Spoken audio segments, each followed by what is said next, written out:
At 8:42 a.m., the notification hit Mark's phone. His car wouldn't start. He stared at the screen for a second longer than necessary, not because the problem was serious, but because what it represented was. A dead battery shouldn't feel like a crisis, but in America, it often is. Because for millions of people, one small emergency isn't just an inconvenience. It's the beginning of financial collapse.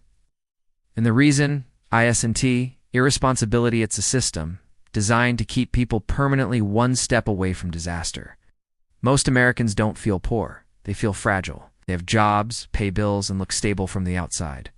But beneath that appearance is something far more dangerous, a complete lack of margin. There's no room for mistakes, no room for surprises, no protection when life inevitably goes wrong.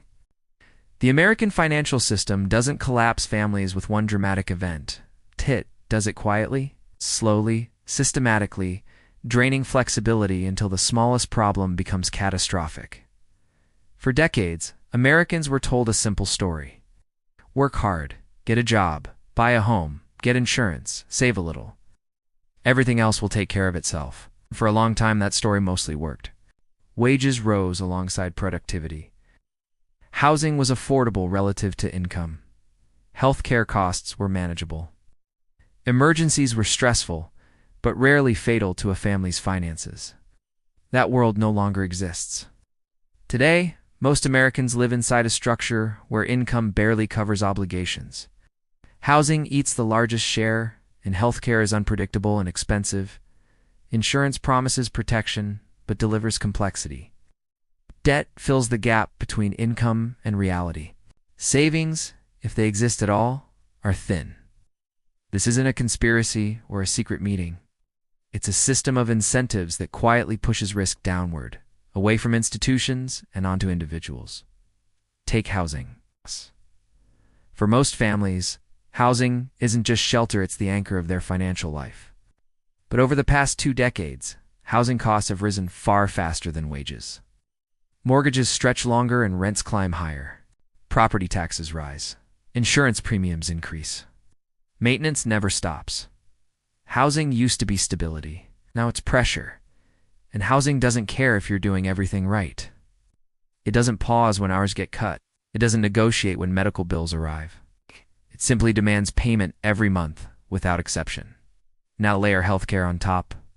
Health insurance is often described as a safety net. In reality, it's a maze. Deductibles, co-pays, co-insurance, out-of-network charges, separate billing, delayed invoices.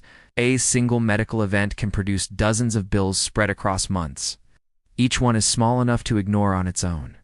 Together, they are devastating. And here's the trap most people fall into. Insurance is assumed to mean protection. So when a medical issue arises, people act calmly and rationally. They seek care. They trust the system. The financial consequences don't arrive immediately. They arrive later, when it's too late to change the decision. By the time the bills show up, the emergency is over. But the financial damage is just beginning. This is where debt enters the picture. Credit cards weren't designed for luxury spending. They were designed for emergencies. And in America, emergencies are frequent. So people swipe not recklessly, but responsibly. To bridge gaps, to smooth cash flow, to survive. At first it works, then interest compounds, minimum payments grow, balances stop shrinking, and money that once went towards stability now goes towards servicing the past. Debt doesn't scream, it whispers. It convinces you that next month will be better, that relief is just one payment away. It rarely is. Now combine housing pressure, healthcare uncertainty, debt dependence, and stagnant wages. Most Americans don't feel underpaid because they are lazy or unskilled.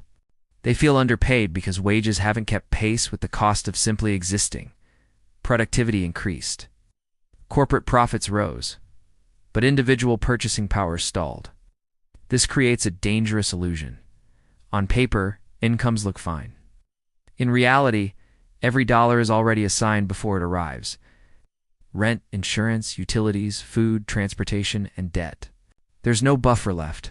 So when an emergency happens, a car repair, a medical visit, a family obligation, it doesn't disrupt plans. It destroys them. This is why statistics show most Americans can't handle a few $100s in unexpected expenses. It's not because they're careless, but because the system has removed their margin. Margin is the difference between stability and collapse, and the modern American system is exceptionally good at eliminating it. Insurance plays a critical role here, not as protection, but as a gatekeeper. Policies are marketed as safety nets, but they come with exclusions, limits, delays, and conditions. When something goes wrong, people discover the truth too late. Coverage gaps appear. Claims are denied. Out-of-pocket pocket costs exceed savings. This is not accidental. Insurance companies are designed to remain solvent under mass usage. That means limiting payouts, raising premiums, and shifting responsibility back onto individuals. The system survives by ensuring individuals absorb shocks. When individuals absorb shocks, they break quietly. There's another layer to this system that rarely gets discussed. Psychological normalization. Financial stress has become so common that it's treated as a personal flaw. People blame themselves. They feel shame. They stay silent. That silence is powerful. It prevents collective pressure. It keeps problems individualized. And it allows the system to continue unchanged. Because when millions of people experience the same struggle, but believe it's their own failure, nothing improves. What makes this system especially dangerous is that it doesn't look broken. The lights stay on, payments go through, credit scores fluctuate, life continues. Until it doesn't. Collapse doesn't announce itself. It accumulates. It looks like missed sleep, anxiety, delayed medical care, and strained relationships. It looks like people staying in jobs they hate because they can't risk losing insurance. This is not freedom. It's managed survival. And the most disturbing part is that this system doesn't need to fail to succeed. It works precisely because it keeps people functional, just barely. One emergency away? Always. So when you hear stories about families losing everything over something small, understand this. It wasn't the emergency that destroyed them. It was the absence of protection. The absence of margin. It's the absence of a system designed to absorb human unpredictability. The American financial system is incredibly efficient, just not at protecting people. It protects capital, institutions, and continuity. But it expects individuals to self-insure against chaos. And chaos always arrives.